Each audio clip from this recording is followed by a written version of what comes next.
Salut à tous, c'est François Rousseau. Si vous êtes passionné par les voitures, vous êtes au bon endroit. Continuez à regarder, on va entrer dans le vif du La marche sujet. au ralenti désigne le fonctionnement à vide de divers appareils, y compris les voitures. Dans le cas des voitures, le ralenti est le fonctionnement du moteur à combustion interne lorsque l'embrayage est complètement enfoncé. Lorsque le moteur tourne au ralenti, aucun couple n'est transmis aux roues par l'intermédiaire du vilebrequin. Les deux composants ne sont pas reliés à ce stade. Pour une voiture moyenne, un régime de 800 à 1000 unités par minute est considéré comme le régime normal de ralenti. Si le régime baisse, le moteur cale. Si le régime augmente, la consommation de carburant augmente. Chaque véhicule équipé d'un moteur spécifique a son propre régime. Les informations pertinentes sont toujours fournies dans le manuel du propriétaire. Mais il arrive que le régime soit élevé et qu'il faille l'ajuster. De quoi cela dépend-il?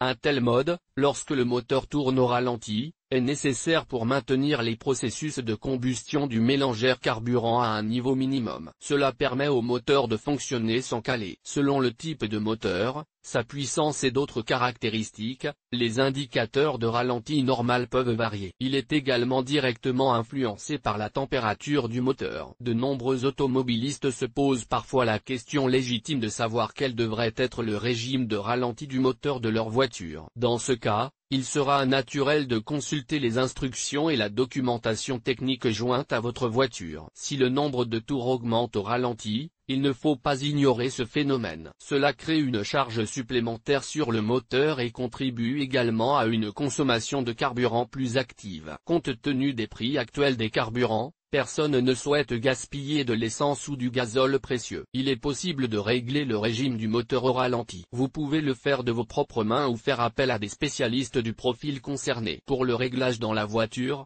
il existe plusieurs nœuds et systèmes correspondants. Il s'agit notamment des éléments suivant le système d'alimentation en carburant. Capteur. La soupape responsable de la vitesse de ralenti. Le papillon des gaz.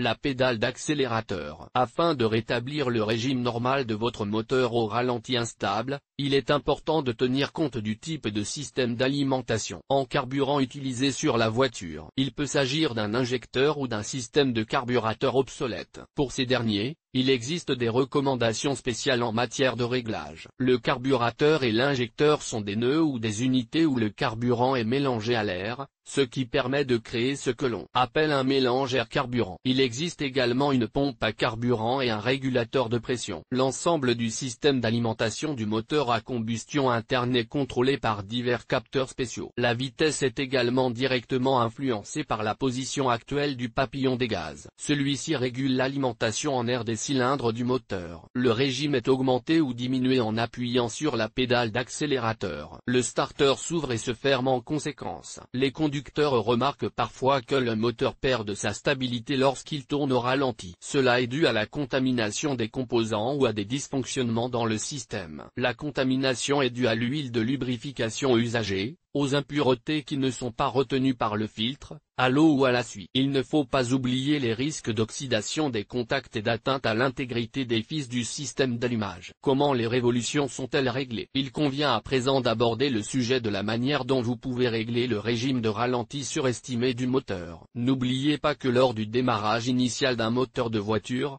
il est possible d'utiliser un régime de ralenti légèrement plus élevé. Lorsque le moteur se réchauffe, le nombre de tours diminue et atteint ses valeurs normales. Il est utile de se renseigner à l'avance sur ce qui est considéré comme normal pour votre moteur. Si le nombre de tours ne diminue pas après l'échauffement, cela indique la présence d'un dysfonctionnement. Celui-ci doit être trouvé et éliminé. Le type de moteur utilisé doit être pris en compte. Lorsque le moteur est réchauffé, mais que le régime ne baisse toujours pas, on considère qu'il s'agit d'une situation anormale. Il faut absolument déterminer pourquoi le ralenti ne revient pas à la normale et quelle est la raison de ces régimes élevés. Certaines personnes ignorent ce conseil, ce qui est une grave erreur. Si vous laissez le moteur dans un tel état, qui fonctionnera constamment de manière intensive au ralenti, la température du moteur à combustion interne commencera à augmenter. Il s'ensuivra une surchauffe du moteur et une éventuelle déformation de la culasse. De plus, l'usure des pièces de frottement commence progressivement à se former. La ressource du moteur sera réduite,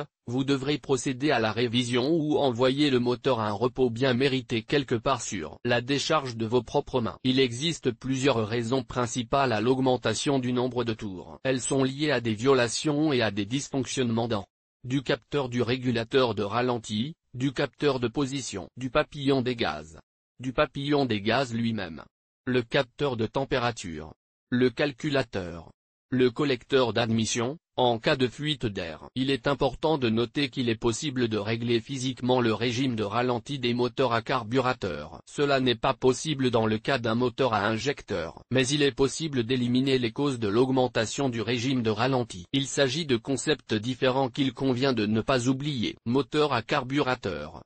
Dans le cas des moteurs à carburateur, les dysfonctionnements peuvent être liés à la violation des réglages du carburateur, l'aspiration de l'air par les tuyaux, des problèmes de câblage, des dysfonctionnements des soupapes de ralenti, l'encrassement du filtre, problème dans le système d'allumage. Lire aussi, comment supprimer les erreurs de l'ordinateur de bord de la voiture. Dans la grande majorité des cas de régime élevé sur les moteurs à carburateur, la cause doit être recherchée dans des dysfonctionnements et des défaillances du dispositif de dosage. En cas d'augmentation de la vitesse de ralenti, vous devrez vérifier le réglage, vous assurer de l'intégrité du câblage et de la soupape. Remplacer l'ancien filtre à air s'il est fortement contaminé. Si nous parlons de la manière dont vous pouvez régler de manière indépendante le régime de ralenti violé ou abaissé, le réglage implique des mesures élémentaires. Vous devez procéder comme suit: démonter le carburateur, ce qui est relativement simple. Vérifier l'état de tous les tuyaux et conduites. Remplacer les tuyaux et les joints si nécessaire. Changer les colliers de serrage. Il est recommandé de vérifier la position du clapet dans la première chambre du moteur du carburateur. En effet, il arrive que ce volet ne soit pas complètement fermé. Cela est dû à des défauts du clapet ou à un mauvais réglage de son entraînement. De même, sur les carburateurs, le volet d'air ne s'ouvre pas toujours complètement. Il convient de le vérifier et de le régler. En cas de défaut ou d'endommagement, il devra être remplacé. L'encrassement du carburateur est considéré comme une cause fréquente d'augmentation de la vitesse de ralenti. C'est pourquoi les propriétaires de ces machines doivent nettoyer périodiquement le nœud. Certains le font eux-mêmes, d'autres font appel à des spécialistes. Vérifiez les tuyaux en les pressant lorsque le moteur tourne. Lors des réglages, veillez à écouter le fonctionnement du moteur. Si, après une nouvelle manipulation, vous entendez que les tours commencent à changer, vous avez réussi à trouver la source du problème. En d'autres termes, vous avez trop étiré le tuyau qui a provoqué l'augmentation du régime. Lorsque les joints sont déchirés et usés, les colliers ne sont pas assez serrés sur leur siège, ce qui entraîne la pénétration d'air dans le moteur. Cela entraîne une pénétration d'air dans le moteur et une augmentation du régime. Après avoir restauré tous les éléments qui ont pu tomber en panne et provoquer un régime de ralenti anormal, il convient d'utiliser les vis de réglage de la qualité et de la quantité. Ce sont elles qui permettent de ramener le régime à des paramètres normaux. Caractéristiques de la procédure de réglage. La procédure se compose de plusieurs étapes consécutives. Le rôle principal est joué par deux vis. Il s'agit de la vis de réglage du nombre de tours au ralenti, ainsi que de la vis de réglage de la qualité du mélange ralenti. Tout d'abord, démarrez le moteur de votre carburateur, chauffez-le à la température de fonctionnement requise, qui est généralement d'environ 80 degrés Celsius. Le clapet du carburateur doit être en position complètement ouverte. Serrez la vis de qualité jusqu'au bout, puis commencez à la tourner de 2 à 2,5 tours. Tournez la vis de quantité d'environ 1,5 ou 2 tours. Tournez la vis de qualité dans différentes directions pour maximiser le régime du moteur, en laissant inchangée la position ouverte du starter. Saisissez ensuite la vis d'arrêt du papillon des gaz, en l'utilisant pour régler des révolutions stables mais minimales. Répétez la procédure 3 à 4 fois. Il est important de trouver la position la plus optimale pour les vis afin de fournir la bonne quantité et la bonne qualité de mélange de carburant pour un fonctionnement économique du moteur. Vérifiez le réglage en ouvrant et en fermant brusquement le papillon des gaz. Si le moteur tourne normalement et régulièrement, vous avez tout fait correctement. En cas d'interruption, tournez la vis de qualité jusqu'à la butée. Réglez la vitesse minimale avec cette vis de la même manière qu'avec la vis de quantité précédente. Il peut arriver qu'en tournant la vis de qualité jusqu'à la butée, le bouchon se casse. Dans ce cas, ne vous inquiétez pas. Il suffit d'acheter une nouvelle pièce de ce type et de l'installer à la place de l'ancien bouchon. Après avoir effectué le réglage à l'aide des vis, vous devriez obtenir les valeurs d'usine. C'est pourquoi il faut toujours se fier aux instructions du fabricant, respecter toutes les exigences et se conformer aux paramètres de ralenti fournis par l'usine. Dans le cas contraire, le moteur ne fonctionnera pas correctement et risque de tomber en panne. Moteur à injecteur. Plusieurs raisons expliquent l'augmentation du régime de ralenti dans le cas des moteurs à injecteur. Les injecteurs ne permettent pas de modifier mécaniquement le régime, comme sur les moteurs à carburateur, au moyen de vis appropriées. Les données relatives au régime sont stockées dans le programme de l'ordinateur de bord. Par conséquent, pour les modifier, il faut reflasher l'écuée, en particulier, le système responsable de la vitesse de ralenti et de son contrôle. Cette opération ne peut être effectuée que dans des stations-service spécialisées, à l'aide d'un équipement professionnel. Toute tentative d'accès au réglage de l'écu par vous-même risque de mal se terminer. Avant d'essayer de régler l'augmentation du régime de ralenti de votre moteur, vous devez déterminer la cause de ce phénomène. Le réglage lui-même est effectué en fonction de ce qui est associé à une augmentation du nombre de tours en mode de ralenti. Problème lié au capteur de ralenti. Nous parlons ici du capteur de réglage du régime de ralenti du moteur. Comme vous le savez déjà, le réglage sur les carburateurs s'effectue à l'aide de deux vis, et le capteur lui-même de ce type n'est pas présent sur ces moteurs. Mais dans le cas de l'injecteur, c'est tout à fait différent et même l'inverse. Le capteur correspondant est utilisé pour le réglage, mais il ne permet pas de modifier ou de régler quelque chose. En fait,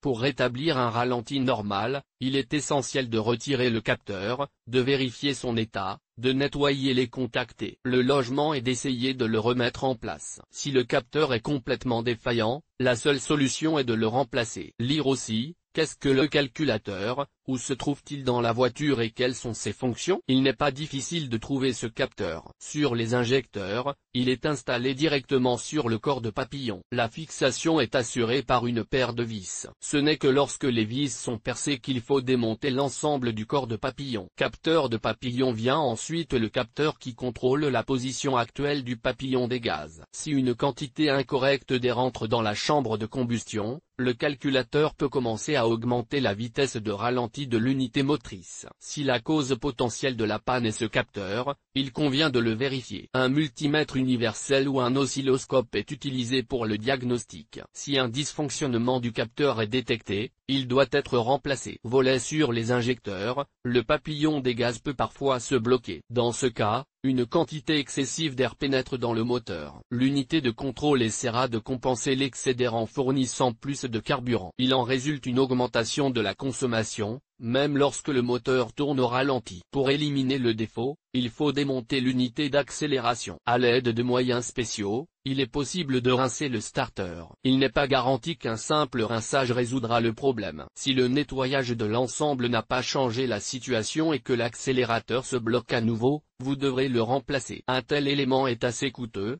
il faut donc prévoir des dépenses. Capteur de température. Chaque moteur à injecteur est équipé d'un capteur spécial qui contrôle la température actuelle du moteur et transmet les informations correspondantes à l'unité de contrôle. Une défaillance du contrôleur entraîne divers effets secondaires, notamment une augmentation du régime de ralenti. Le capteur de température peut être considéré comme un composant assez vulnérable du moteur à injecteur. Cela s'explique facilement par les fluctuations constantes de température à l'endroit où se trouve l'élément. À l'aide du même oscilloscope ou multimètre, il convient de vérifier le bon fonctionnement du capteur. Il est possible que les contacts soient cassés ou qu'il y ait une rupture dans le câblage. Dans ce cas, il n'est pas nécessaire de remplacer l'ensemble du capteur. Mais si le diagnostic montre que le dispositif ne peut pas être remis en état, il doit être remplacé. Ensuite, n'oubliez pas de réinitialiser les erreurs dans l'écu, sinon l'unité de contrôle continuera à surconsommer du carburant en recevant des informations incorrectes du capteur. Collecteur. La déformation du collecteur d'admission ou l'usure de son joint est une conséquence très courante du fonctionnement de la voiture. Si le moteur présente une augmentation du régime de ralenti, il est probable qu'il y ait une entrée d'air par le collecteur. Le problème du dépannage réside dans la complexité du travail de démontage. En effet, le collecteur abrite tout le système d'injection du moteur de la voiture et plusieurs autres systèmes. Lors du démontage, il convient d'examiner attentivement l'état du joint, car s'il est endommagé, il y aura non seulement des problèmes d'augmentation du régime, mais aussi un certain nombre d'autres dysfonctionnements. Les dommages et les déformations entraînent une augmentation du volume d'air qui pénètre dans la chambre de combustion. S'il s'agit du joint, il suffit de le remplacer. Si le collecteur lui-même est déformé, vous pouvez essayer de rectifier la surface pour la rendre parfaitement plane. Les services automobiles disposent des machines appropriées pour ce type de travail. Certaines personnes parviennent à résoudre le problème dans un garage avec leurs propres mains, en utilisant des meules spéciales. Mais il ne faut pas toujours compter sur le succès. Il est possible que le collecteur doive être remplacé complètement. Le calculateur. Il existe un grand nombre d'exemples tirés de la vie d'automobilistes possédant des voitures équipées de moteurs à injecteur, où le ralenti excessif s'est produit en raison d'un mauvais fonctionnement du cerveau électronique du véhicule, c'est-à-dire de l'écu. Le seul moyen de résoudre le problème consiste à établir une connexion informatique avec l'unité de contrôle et à procéder ensuite à un dépannage logiciel. Ce travail nécessite l'utilisation d'un câble de diagnostic, d'un ordinateur et d'un logiciel pour travailler avec votre véhicule. Pour commencer, vous pouvez simplement essayer de réinitialiser les erreurs. Elles apparaissent généralement après le remplacement d'éléments liés au système d'alimentation en carburant et en air. Si la réinitialisation ne suffit pas, il faut alors modifier l'ensemble du logiciel. Il est fortement recommandé de ne prendre de telles mesures que dans des centres de services certifiés. Il est préférable de contacter un centre d'entretien officiel qui s'occupe des voitures de votre marque. Vous pouvez clairement constater qu'il y a plus de raisons qu'il n'en faut pour que le régime augmente au ralenti. Certaines d'entre elles sont élémentaires et peuvent être éliminées en quelques minutes dans un garage et de vos propres mains. D'autres sont plus sérieuses et globales, et nécessitent l'intervention obligatoire d'un professionnel et d'un équipement spécialisé. Les propriétaires de voitures nationales et de moteurs à carburateur ont plus de facilité à cet égard, car le réglage et le rétablissement d'un régime de ralenti normal ne sont pas si difficiles. Si vous avez une voiture étrangère neuve, vous ne devez pas prendre de risques et il est préférable de contacter immédiatement un service automobile de confiance. Cela coûtera plus cher, mais vous minimiserez les conséquences possibles d'une intervention indépendante, qui aboutit parfois à une révision majeure du moteur ou à son remplacement complet.